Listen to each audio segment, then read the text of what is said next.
असलियत है कि इस डील, इस अनुबंध की शुरुआत हमारी सरकार में नहीं हुई थी, उनकी सरकार में हुई थी जब ये यहाँ बैठे थे। 1999 में शुरू हुई थी। पहले इसमें मैं बोलना चाहता हूँ कि 1999 में जब अटल जी की सरकार थी, उस समय ये वीआईपी प्रोक्योरमेंट का प्रोसीजर चालू हुआ था। Mi-8 हेलीकॉप्टर पुराने हो गए थे और 2002 में इसके लिए रिक्वेस्ट फॉर प्रपोजल मतलब टेंडर इशू किया गया था। 11 वेंडर्स को टेंडर दिए गए थे, केवल 2 फाइनल स्टेज तक आ गए और जब FET उसका फील्ड इवेल्यूएशन ट्रायल हो गई तो केवल EC-225 हेलीकॉप्टर पास हो गए इसमें से, और सिंगल वेंडर होने के कारण उस समय के सरकार ने इसको रद्द कर दिया। 2003 में जो नियमों की बात इन्होंने की, 6000 मीटर से 4500 मीटर की नियम में जो परिवर्तन लाया गया था, वो यूपीए सरकार के द्वारा नहीं लेकिन एनडीए सरकार के द्वारा 2003 में लाया गया था। मुझे आश्चर्य तब हुआ जब आज के अखबार में हमने पढ़ा कि जो हाशके हैं उन्होंने 1 महीने पहले ही अगस्टा वेस्टलैंड को कह दिया था कि एनडीए सरकार ये 6000 मीटर से 4500 मीटर नियम बदलेगी और हमें प्रवेश दिया जाएगा डील के अंदर। 2003 दिसंबर में उस समय के प्राइम मिनिस्टर पीएमओ ने डिफेंस मिनिस्ट्री को, एयरफोर्स को लिखा कि इसमें आपने जो SQR मतलब जो रिक्वायरमेंट्स लिखे हैं वो काफ़ी टाइट है, इसके लिए आप रिक्वायरमेंट्स में 6000 की जो मीटर की सीलिंग लगाई है उसको कम करके 4500 मीटर तक कर दीजिए, तो ब्रॉड बेस्ड हो जाएगा, वेंडर ज़्यादा आ जाएंगे। 12 फरवरी 2013 को इस मामले को यूपीए सरकार ने सीबीआई के हाथ में सौंपा और 12 दिन के अंदर यूपीए सरकार ने पारदर्शिता के आधार पर प्रिलिमिनरी इंक्वायरी सीबीआई ने लॉन्च की 25 फरवरी को, 12 दिन के अंदर। जुलाई के माह में लेटर रोगेटरी इश्यू किए मॉरिशस को, टूनिसिया को, इटली को, और आज जब आपकी सरकार की 24 महीने निकल गए, 720 दिन निकल गए, आपने 720 दिन में क्या किया? क्या 1 रुपया आपने बरामद की? क्या एक व्यक्ति को चिन्हित किया जिसने उसमें भ्रष्टाचार किया है? सीबीआई ने जब 12 मार्च 2013 में केस दर्ज की थी, उसकी कॉपी मांगने के बावजूद दिसंबर तक एनफोर्समेंट डायरेक्टर को भेजी गई नहीं थी, और जब दिसंबर में भेजी गई उस समय एनफोर्समेंट डायरेक्टर ने वो कहाँ डाल दी मुझे मालूम नहीं। जब तक एनडीए की सरकार न आ जाए और जेटली जी जब तक डिफेंस मिनिस्टर और फाइनेंस मिनिस्टर न बने, 3 जुलाई 2014 को finally enforcement director register a case under money laundering act, और एनफोर्समेंट डायरेक्टर ने उसके बाद में कंटिन्यूअस एक्शन लिए हैं, 11 करोड़ अटैच भी किए हैं, केस कोर्ट में मनी लॉन्ड्रिंग की डाली गई है। आईडीएस के गौतम खैतान और कई लोगों को उसमें उनके खिलाफ ऑफेंस है। हम कभी इसके पीछे नहीं हटे हैं कि उस डील में भ्रष्टाचार हुआ है। हमारे रक्षा मंत्री ने सदन में कहा था कि भ्रष्टाचार हुआ है और उसकी इंक्वायरी हम करवाएंगे, ये हमारे रक्षा मंत्री ने कहा था। मार्च 2013 में जब पारदर्शिता के आधार पर, जवाबदेही के आधार पर हम सदन में प्रस्ताव लेके आए थे कि जॉइंट पार्लियामेंट्री कमेटी गठित होनी चाहिए ताकि सदन के सारे सदस्य भी उस इंक्वायरी में शामिल हो। एक चीज ध्यान में आती है कि ऑगस्टा वेस्टलैंड को ऑर्डर जाने के लिए सब चीज़ें की गई, उसके एस्टिमेटेड जेन्युइन कॉस्ट के मोर देन 2x रेट में उनको कॉन्ट्रैक्ट दिया गया, उसके लिए जो कुछ रिलैक्स करना था वो रिलैक्स किया गया।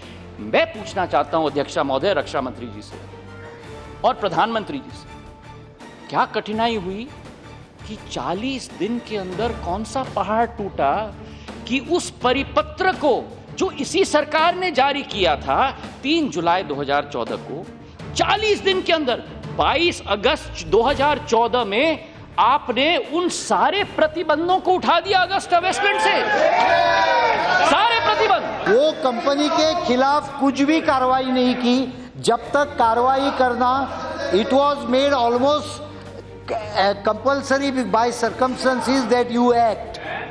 then only the action was taken, whereas this government has already initiated action. We have already taken action.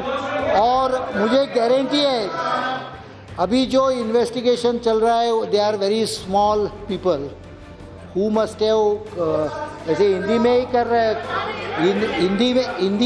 Hindi में कहावत है कि धोते गंगा में हाथ धो लेना, ऐसी कुछ तो कहावत है।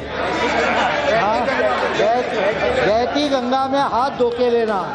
त्यागी वो या खैतान वो, इन्होंने बहती गंगा में हाथ धो लिया है। बहती गंगा कहाँ जा रही है ये ढूंढने के लिए मैंने इस ईडी को बताया।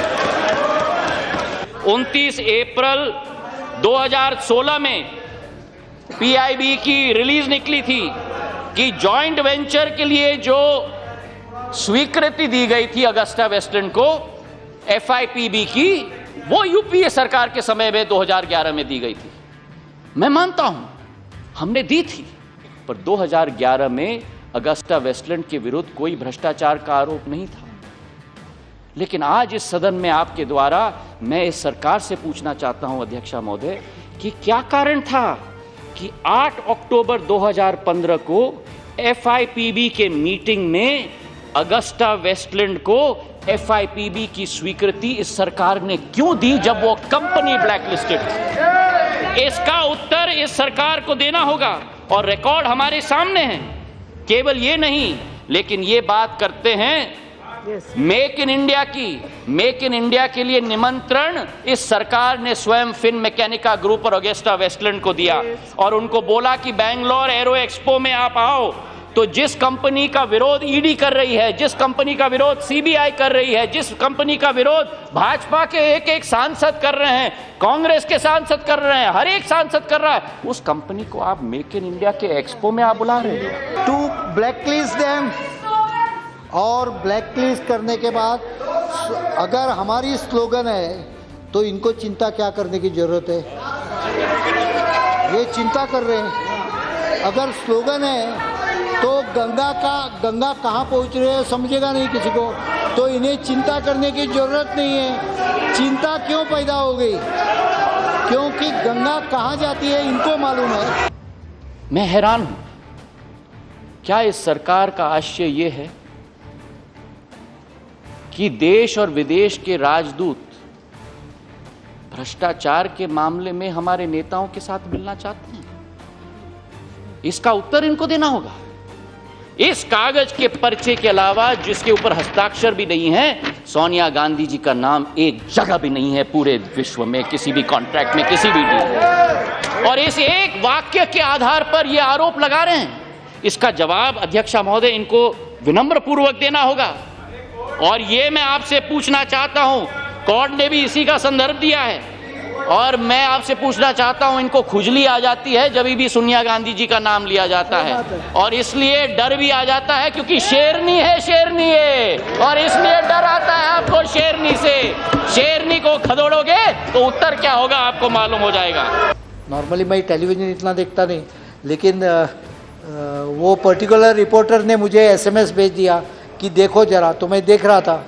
उसमें उन्होंने कहा कि XYZ, मैं नाम नहीं लेना चाहता हूँ, क्यों मेरा खाली पीली मैं ही बदनाम हूँ। XYZ के खिलाफ हम लोगों के पास एविडेंस नहीं है, कहा उन्होंने कहा AP मतलब फुली whatever it is। वो मैं नहीं, why do I have to unnecessarily spoil my own reputation by taking the names? पूरे दुनिया को मालूम है क्या है और कौन है, सब सिनोरा ये वो सब मालूम है।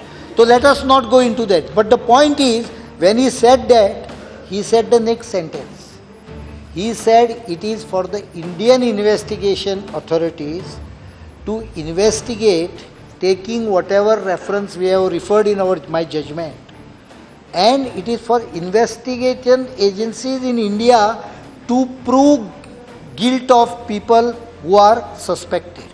हमारा काम नहीं है, हमने जिसने पैसा दिया उसको जेल में डाल दिया। अभी अगर पैसा दिया किसी ने तो लिया होगा,